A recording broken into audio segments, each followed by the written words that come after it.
গেল ১৯ মে ইরানের প্রয়াত প্রেসিডেন্ট ইব্রাহিম রাইসিকে বহনকারী বেল 212 হেলিকপ্টারটি বিধ্বস্ত হয়। এই হেলিকপ্টার ইরান কিনেছিল ২০০০ সালে।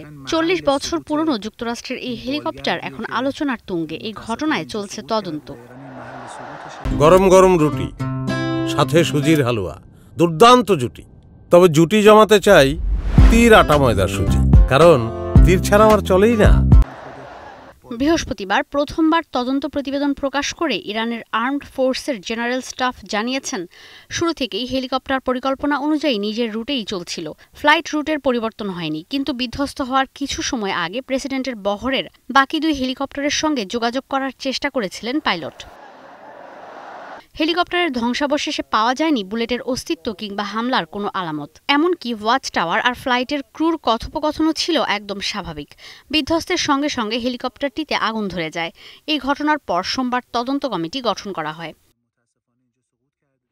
বেল 212 হেলিকপ্টারটি ভিয়েতনাম যুদ্ধের যুগের। তবে এখন শুধু এই এক হেলিকপ্টারের দিকে আঙ্গুল না তুলে দেশটির পুরো এভিয়েশন খাতের দিকেই আঙ্গুল তুলছেন বিশ্লেষকরা।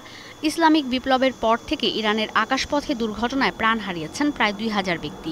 গেল ২৪ বছরে দেশটিতে বড় বিমান দুর্ঘটনা হয়েছে ২২টি। মার্কিন নিষেধাজ্ঞার কারণে আন্তর্জাতিক বাজার থেকে উড়োজাহাজ কিংবা যন্ত্রাংশ কিনতে পারছে না ইরানের সরকার। তাই জোড়াতালির মাধ্যমেই চলছে দেশটির এভিয়েশন খাত। এদিকে বৃহস্পতিবার ইব্রাহিম রাইসিকে সমাহিত করা হয়েছে তার জন্মশহর মাশহাদে ইমাম রেজার মাজারে।